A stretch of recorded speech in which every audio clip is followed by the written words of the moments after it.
আসসালামু আলাইকুম। শুরুতেই জানিয়ে দিব এখনকার গুরুত্বপূর্ণ সংবাদ শিরোনাম। ইরানকে ফাঁসাতে যুক্তরাষ্ট্রে হামলা, ইসরায়েলের ভয়ঙ্কর ষড়যন্ত্র ফাঁস। গাজায় আমরা ব্যর্থ হয়েছি, ইসরায়েলের বিরোধী নেতা। নিষেধাজ্ঞা শিথিল সহ ইরানকে $30 বিলিয়ন গোপন প্রস্তাব যুক্তরাষ্ট্রের। ইরানের হামলার পর ইসরায়েলিদের সাইপ্রাসে জমি কেনার হিড়িক, আরেক ফিলিস্তিন হবার শঙ্কা। প্রতিরোধ যোদ্ধাদের হাতে ইসরায়েলি সৈন্যদের মৃত্যুর রেকর্ড। মার্কিন ভূখণ্ডে পৌঁছাবে এমন ক্ষেপণাস্ত্র বানাচ্ছে পাকিস্তান। নেতানিয়াহুর মুখোশ খুলে দিল ইসরায়েলি আদালত। শুনছিলেন সংবাদ শিরোনাম, এবার বিস্তারিত। তবে তার আগে অনুরোধ থাকবে ভিডিওতে একটি লাইক দিন এবং কোথায় থেকে আমাদের ভিডিওটি দেখছেন কমেন্টে জানিয়ে দিন। ইরানকে ফাঁসাতে যুক্তরাষ্ট্রে হামলা, ইসরায়েলের ভয়ঙ্কর ষড়যন্ত্র ফাঁস। যুক্তরাষ্ট্রে বোমা হামলা চালানো এবং এর জন্য ইরানকে ফাঁসানোর একটি পরিকল্পনা করেছিল ইসরায়েল। আর এই ষড়যন্ত্রের উদ্দেশ্য ছিল যুক্তরাষ্ট্র ইরানের মধ্যে পূর্ণাঙ্গ একটি যুদ্ধ শুরু করা। এমনই এক ভয়ঙ্কর দাবি করেছে ইরানি সংবাদ মাধ্যম তেহরান টাইমস। তাদের হাতে সংক্রান্ত তথ্য এসেছে বলেও দাবি করেছে সংবাদ মাধ্যমটি। তেহরান টাইমস বলছে, পরিকল্পনা ছিল যুক্তরাষ্ট্রের অভ্যন্তরে একটি ধ্বংসাত্মক ঘটনা ঘটানো এবং এতে ইরান জড়িত তা প্রমাণ করা, যাতে মার্কিন জনমতকে কাজে লাগানো এবং ইরানের বিরুদ্ধে সামরিক পদক্ষেপ নিতে প্ররোচনা দেওয়া যায়। ইরানি কর্তৃপক্ষ তার এক বন্ধু রাষ্ট্রের কাছ থেকে এমন ভয়ঙ্কর তথ্য পেয়ে ইসরায়েলি ষড়যন্ত্রের মুখোশ উন্মোচন করেছে দাবি করে সংবাদ মাধ্যমটি জানায়, সম্ভাব্য আক্রমণ সম্পর্কে জানতে পেরে ইরান মার্কিন কর্মকর্তাদের কাছে বার্তা পাঠায় এবং পরিকল্পিত বিস্ফোরণটি ঘটতে বাধা দেয়। গাজায় আমরা ব্যর্থ হয়েছি, ইসরায়েলের বিরোধী নেতা। ফিলিস্তিনের গাজা উপত্যকায় ইসরায়েলের সামরিক অভিযান ব্যর্থ হয়েছে বলে মনে করেন ভূখণ্ডটির সাবেক প্রধানমন্ত্রী ও বিরোধী দলীয় নেতা ইয়ার লাপিদ। গাজা অভিযান শিগগির বন্ধের জন্য ইসরায়েলের প্রধানমন্ত্রী বেনিয়ামিন নেতানিয়াহুকে আহ্বান জানিয়েছেন তিনি। ইয়ার লাপিদ বলেন, গাজায় আমরা যা করছি তা আর কাজ করছে না। এই যুদ্ধে একটি অচল অবস্থা তৈরি করেছে এবং এখন সময় এসেছে গাজায় সামরিক অভিযান থামানোর। যখন কোনো কৌশল ব্যর্থ হয় তখন তা পরিত্যাগ করা উচিত। ইয়ার লাপিদ বলেন, আমাদের নাগরিকরা এখনো গাজায় জিম্মি হয়ে আছে। তাদের উদ্ধারের ব্যাপারটি এখনো অনিশ্চিত। এই যুদ্ধ থেকে আমরা আর কি পাবো তা আসলে কেউই বুঝতে পারছে না। নিষেধাজ্ঞা শিথিল সহ ইরানকে $30 বিলিয়ন প্রস্তাব যুক্তরাষ্ট্রের।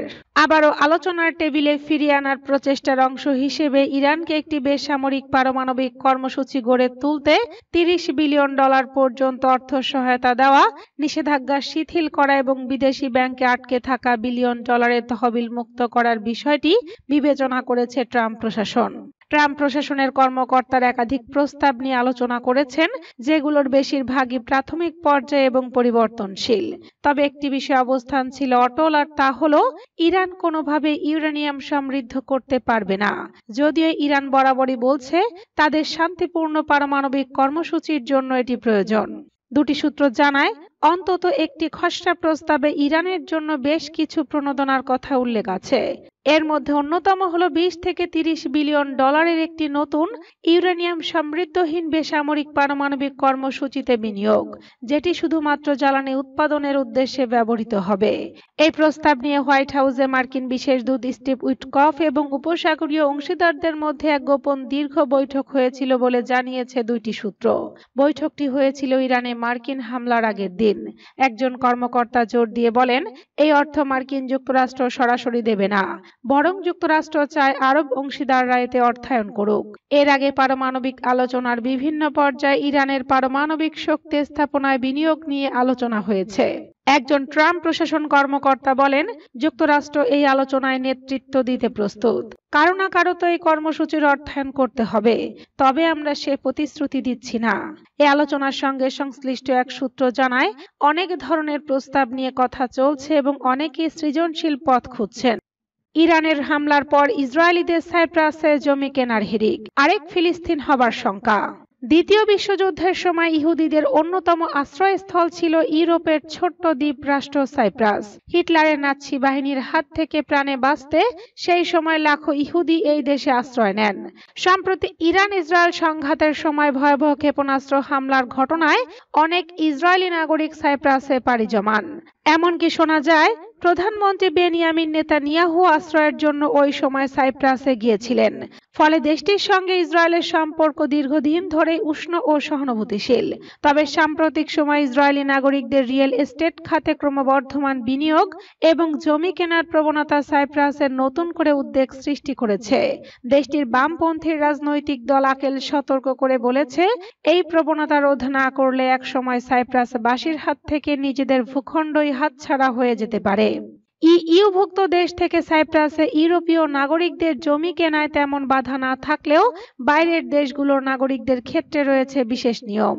তারপরে ইসরায়েলিদের জমি কেনার হার বেড়ে যাওয়ায় আকেল পার্টি গোল্ডেন ভিসা কর্মসূচিতে পরিবর্তন এনে জমি বিক্রির প্রক্রিয়ায় কড়াকড়ি আনতে পার্লামেন্টে দুটি বিল উত্থাপন করেছে। এই ইস্যুতে প্রথমবারের মতো খোলাখুলিভাবে অবস্থান নিয়েছে কোনো রাজনৈতিক দল। আকেল পার্টির নেতা স্তাফানো বলেন, সাইপ্রাস একটি ছোট দেশ এবং অস্থিতিশীল অঞ্চলের মাঝে অবস্থিত, তাই জমির মালিকানা নিয়ে আমাদের সজাগ থাকা জরুরি। সরকারকেও এ বিষয়ে এগিয়ে আসা উচিত। প্রতিরোধ যোদ্ধাদের হাতে ইসরায়েলি সৈন্যদের মৃত্যুর রেকর্ড। গাজা উপত্যকা ইসরায়েলি বাহিনীর উপর হামাসের টানা প্রতিরোধে গত 3 দিনে অন্তত 15 জন ইসরায়েলি সেনা নিহত হয়েছে। শুক্রবার, বৃহস্পতিবার ও বুধবার এই 3 দিনে গাজার বিভিন্ন এলাকায় ইসরায়েলি বাহিনীর ট্যাঙ্ক, সাঁজোয়াজান ও বুলডোজার লক্ষ্য করে একের পর এক রকেট ও গুলি চালিয়েছে হামাসের সামরিক শাখা আল কাসসাম ব্রিগেড। শুক্রবার উত্তর গাজার তুফা এলাকায় ইসরায়েলি বাহিনীর একটি সাঁজোয়াজান লক্ষ্য করে চালানো বিস্ফোরণে মারা যান 7 জন সেনা, আহত হন আরো 10 জন। এর আগের দিন বৃহস্পতিবার গাজার মূল শহর গাজা সিটিতে এক ইসরায়েলি সেনা আল কাসসাম ব্রিগেডের গুলিতে নিহত হন। এ সময় ব্রিগেডের ছোড়া রকেটে ইসরায়েলি বাহিনীর 2টি মেরকাভা ট্যাঙ্ক, একটি সাঁজোয়াজান ও একটি বুলডোজার ধ্বংস হয়। আর বুধবার দক্ষিণ গাজার খান ইউনুস এলাকায় রকেট ও গুলির আঘাতে নিহত হন আরো 7 ইসরায়েলি সেনা, যাদের মধ্যে একজন ছিলেন লেফটেন্যান্ট পদমর্যাদার কর্মকর্তা। মার্চে যুদ্ধবিরতি ভেঙে ইসরায়েল আবারও গাজায় সামরিক অভিযান শুরু করার পর একসঙ্গে এতজন সেনা নিহত হওয়ার ঘটনা এবারই প্রথম। মার্কিন ভূখণ্ডে পৌঁছাবে এমন ক্ষেপণাস্ত্র বানাচ্ছে পাকিস্তান। পাকিস্তানি সেনাবাহিনী একটি আন্তঃমহাদেশীয় ব্যালিস্টিক ক্ষেপণাস্ত্র বা আইসিবিএম তৈরি করছে, যা মার্কিন মূল ভূখণ্ডে পৌঁছাতে পারে। একই সঙ্গে এটি পারমাণবিক ওয়ারহেড বহন করতেও সক্ষম। এই ধরনের প্রচেষ্টায় সফল হলে ইসলামাবাদের কৌশলগত সামরিক অর্জনের একটি উল্লেখযোগ্য সম্প্রসারণ ঘটবে এবং ওয়াশিংটন আনুষ্ঠানিকভাবে ইসলামাবাদকে পারমাণবিক প্রতিপক্ষ হিসেবে শ্রেণীবদ্ধ করতে পারে। মার্কিন গোয়েন্দা সংস্থাগুলো বিশ্বাস করে যে এই সম্ভাব্য কর্মসূচি কেবল ভারতকেই নয়, দক্ষিণ এশিয়ায় ভবিষ্যতের যে কোনো সংঘাতে সম্ভাব্য মার্কিন সম্পৃক্ততাকে রোধ করার জন্য পাকিস্তানের একটি বৃহত্তর প্রচেষ্টার অংশ। এই ধরনের ক্ষমতা অর্জনের মাধ্যমে পাকিস্তান মার্কিন যুক্তরাষ্ট্রকে 2টি সম্ভাব্য পদক্ষেপ থেকে বিরত রাখতে পারে। এক, পূর্ব পরিকল্পিত হামলার মাধ্যমে পাকিস্তানের পারমাণবিক অস্ত্রাগার ধ্বংস করার চেষ্টা, অথবা ভারত ও পাকিস্তানের মধ্যে ভবিষ্যতের সংঘাতে ভারতের পক্ষে হস্তক্ষেপ করা।